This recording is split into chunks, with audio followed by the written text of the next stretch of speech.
این مرد نقیب خان طغرل نام دارد و نبیره دادری شاعر نقیب خان طغرل احراری است. او درست زمان تولد شد و این نام را گرفت که بابایش را حکومت دوران شوروی دشمن خلق اعلان کرد و مردم برای به زبان آوردن نامش مجازات می شدند. من افتخار از آن میکنم که نام شاعر را دارم، زیرا این شخصیت در ادبیات نیمه دوم عصر 19 و ابتدای عصر 20 یکی از علامه‌های بزرگترین سخن گذشته دادی شعر را به درجه اعلی برده. بعد 95 سال قتل نقیب خان طغرل احراری که همچون دشمن خلق در بین مردم کشته شده بود، امروز برایش مقبره و پیکره افتخاری گذاشتند. نقیب خان طغرل از تبار و یکی از نبیرگان ابرمرد عالم تصوف، عارف و صوفی معروف خواجه احراری ولی بود که 26 مارس سال 1865 در دهه زاسون فلغر حاضر ناحیه عینی چشم به عالم هستی گشوده است. او را محض به افتخار گذشتگانش که از برجسته ترین و شناخته ترین پیشوایان سلوک نقشبندی تصوف بودند عزیز و معتبر می داشتند. این کس 27 پشتی عثمانی زنانه هستند. بسیار انسان های بزرگی و صاحب مرتبه های والا هستند. من طغرل احراری از نسل عثمان آمدم، چون پاک بودم در عدم با عهد و پیمان آمدم. طغرل به خیالی سری زلفی تو اسیر است، رستن نتواند زنجیر بود هر سری مقای جنون را زن زلفی مطرا.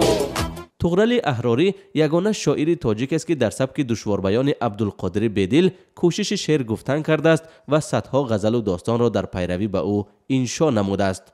همزمان دهها اثرهای علمی و تحقیقاتی از او به میراث مانده است. شاعر خلقی تاجیکستان گلنظر کلدی در ردیف دهها محققان آثار او تلاش کرده است بهر دوباره زنده کردن آثارش سهم بگذارد. عینی گفتم که یک از مقلدان بدیل بود و موفق نشد. البته از نقطه نظر استاد عینی تمام درست است. وقتی که ما شعرهای در تقلید بدیل گفته طغرل اگر ما به نظر گیریم، اما نه در شعر طغرل نه در همون شعر تقلیدش سبک هندی بالا نمیگیرد و با همون شعرهای طغرل نظر نمیساز پیروی هست که شعرهای ساده بودن. خانه دل در سر راه بود و ایران کرده رفت. مثلا شعرهای ساده و شعرهای مرکب نیست. برای من مثلا همچون ایجادکار از آن جهت بسیار نزدیک، از آن جهت بسیار لایق دوستداری، لایق پذیرش است که شعرش بسیار صمیمی، روان و طبیعی است. ولی این شاعر بعد از انقلاب اکتبر به کارهای سیاسی و دولتی شامل گشته و در راه برقرارسازی حکومت شوروی در سمرقند و وادی زرافشان فعالیت خدمتی را شروع می کند. وی در بین سالهای 1918 و 1919 هم همراه اسکران سرخ شوروی در چندین زدوخوردهای خونین علیه باسمچیان و عکس‌الانقلابان بالا آب زرافشان به واسطه اشتراک کرده، بارها شتاب دسته های اختیاری و اسکران را در حوله خود جای می دهد و همراهشان دهه های تامین، فتمیو، گذری باد، ررز و پاخود را از چنگ دشمنان صنفی آزاد می کند.